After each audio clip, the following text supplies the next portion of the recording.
The weather's perfect, 70, the humidity's dropped. This is gonna be sick.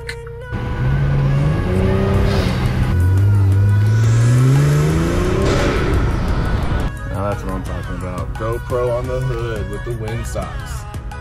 Throw it in sport mode. GoPro's on cinematic 4K up there. What is up, everybody? Welcome to Twin Turbo. And today is a good day. I can't take this anymore. These are some real first world problems I have. 365 horsepower, it just doesn't cut it. I mean, if you're here and you're watching this right now, you have taken interest in something different. And the 3.3 liter twin turbo platform, conservatively tuned from the factory, and it makes sense because, I mean, Kia does have a 100,000 mile warranty.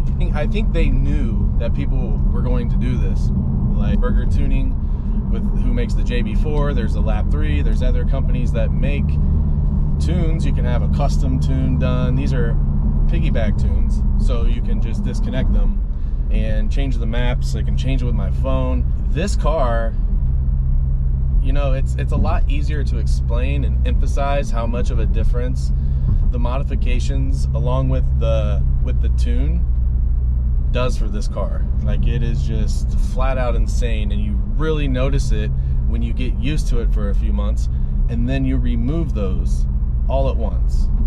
Factory map 0. And one of the next videos I'm gonna make, so stick around, because I am going to do my all-time favorite thing ever with this car, and that is do a little bit of weight reduction. I'm going to do map 3 with the JB4. Map 3, if you don't know, supports a few gallons of E85 and 93 octane, and this thing is a whole new monster. Let me tell you, especially if you have all-wheel drive. If you are into 0 to 60, want to just demolish stuff off the line from a dig, they call that dig racing. This thing is beast mode. Got the Maserati.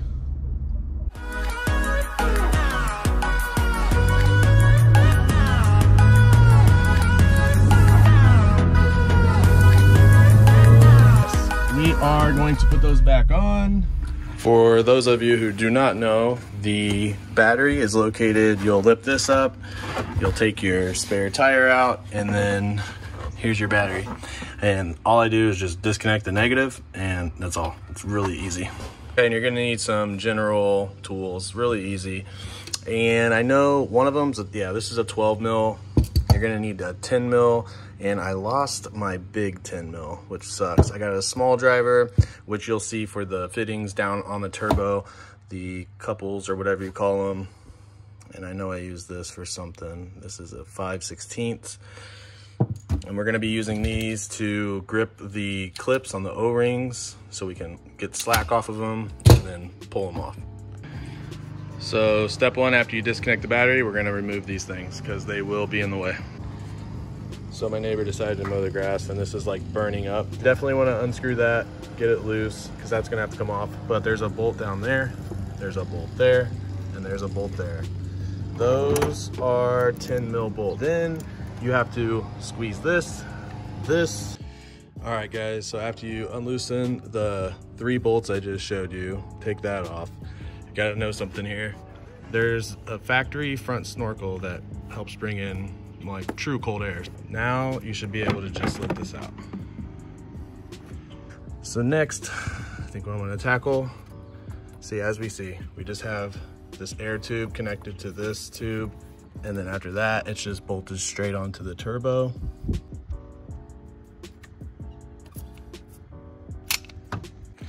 Okay guys, so to me, it's important to position that screw right there, because I've noticed I usually have a longer one, but I dropped the socket somewhere. But anyways, see how it just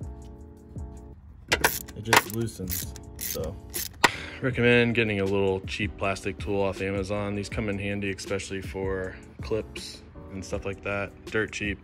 But for situations like this, I mean, that's a little warm, but tools like this kind of help when you want to pry it off there. I found it most helpful if you can get your hand like underneath this thing, get underneath it and just kind of rock it, pull a little harder.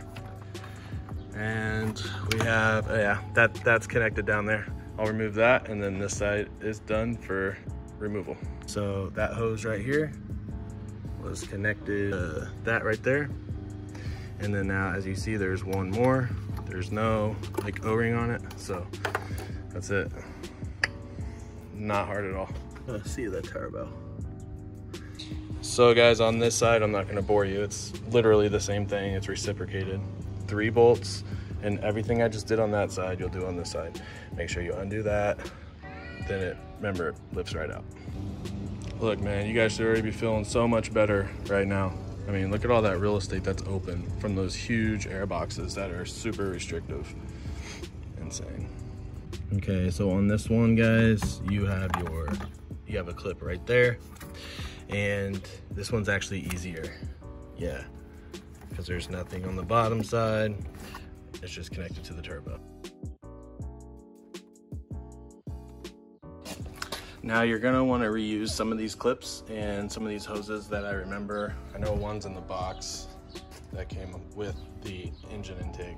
They come with these rubber bushings that screw into the factory places up at the top here. And that's nice because the rubber keeps it from rattling metal to metal. And I'm sure they flex with the engine when this thing's wide open throttle, so. Now installing them, one side has more tubes than the other.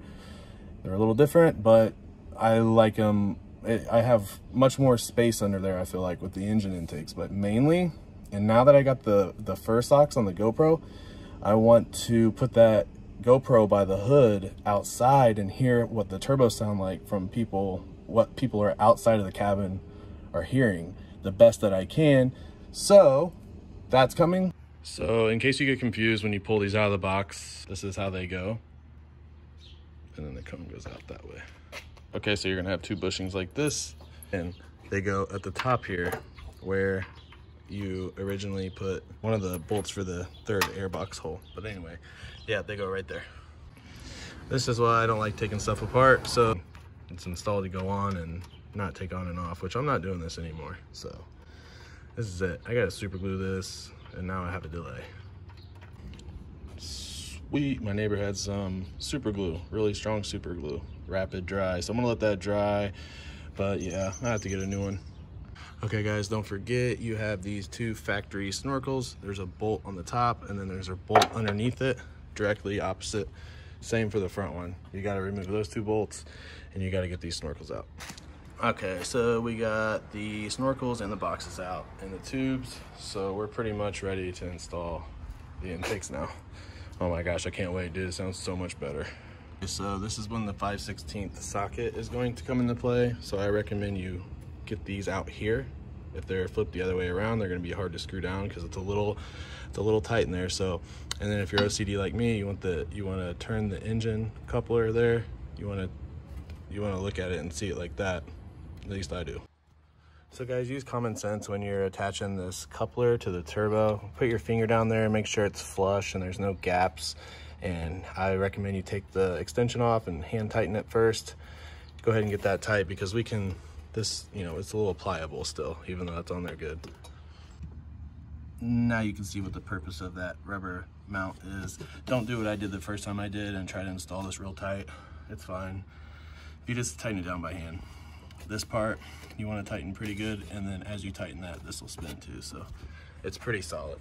And as you see, I remember last time I took that cone off because I ended up tearing this a little bit. So the easiest way is, like I said, is just doing it the way I'm doing it now. Okay, so it's in. Before you like tighten everything down really good, as you see there's one more connection there, and again, turn your clamps and stuff and all of your bolts that you're tightening, position them towards you if you need to remove them. Makes it a lot easier. I see why I had these out now from last time. So you see that clamp right there? That one is actually kind of tough to get to. Think about it, you can't push this over, it's solid. You can't push that over, it's solid. Actually, coming in with these pliers from this way and then using your other hand to push it is the easiest way. kind of taking a different approach here. I'm gonna try putting this on first and then fitting this in there. All right, so this is the factory piece here. It's too long, so we're gonna remove that, and that's why I have these. All right guys, we're near the end. We just need to tighten everything up, but I used the shorter one with the factory clips for this one here. That one's super easy, goes on real easy. This whole process is easy, and then I just gotta put a cone on, tighten everything down, and then we are good to go. We gotta install the battery, and we'll do a 0 to 60 with sport and comfort and test it out. You guys thought I was gonna forget my strut bars, huh? I just started it up. We got no CEL. Of course we're not, because we disconnected the battery. These things will put a smile on your face, I'll tell you right now.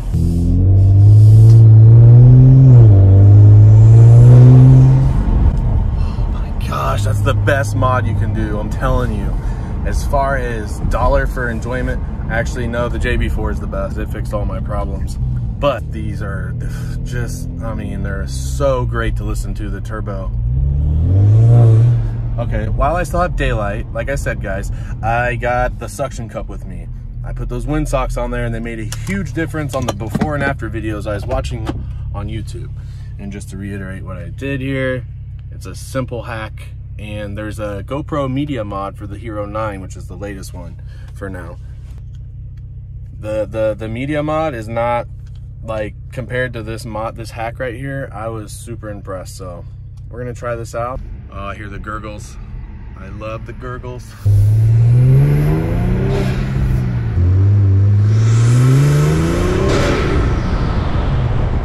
Definitely picked up turbo noise there.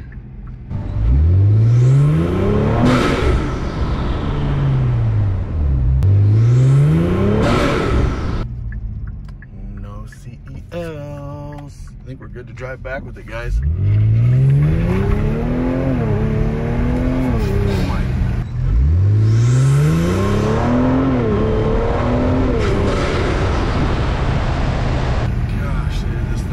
Quick. Oh my god, the JB4 is not even on. Dude, this is gonna be absolutely insane. It feels nuts right now. Sport mode, Injen Intakes, catback.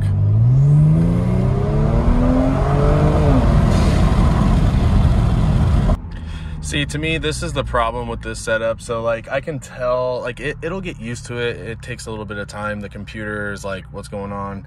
The intakes and exhaust. So that's where the JB4 came in for me. This thing will just act a little funny to me without being tuned, which makes sense. It needs to be tuned after you make those mods.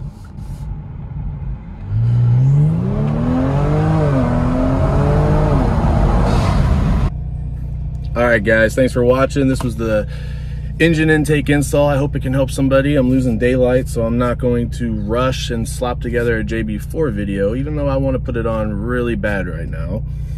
I'm just gonna go enjoy these intakes for a night, and then tomorrow or something, I'll slap the JB4 on and record it when it's light. And dude, I'm telling you, that's the whole reason I wanted to make this channel, is to show you guys the JB4 Map 3 with E30, with the intakes, the plugs that I have in here, and the exhaust. It's the best combo for this car. I can just feel it. It's at its full maximum engineered potential that the German engineers knew people were gonna tune this. Like, their BMWs have crazy tuning potential, man, you know. Audis as well. So we are going to do that. I'll post that one next, and leave some comments in the description below if you want to see something specific. If it's cool, I'll do it. We got a lot. This car has a lot of potential visually, performance wise. I'm not going to do anything else. Probably the water methanol injection and an intercooler. Other than that, I'm cool. And lower it, get rid of that wheel gap. Some sick black wheels that nobody else has. The black chrome's gonna get wrapped in carbon fiber. I don't want to do too much. I love tasteful cleanness, you know? I want it to just look perfect, and I think that right there will look great. Thanks for watching, man. Please subscribe, and I'll catch you guys on the next one. Peace.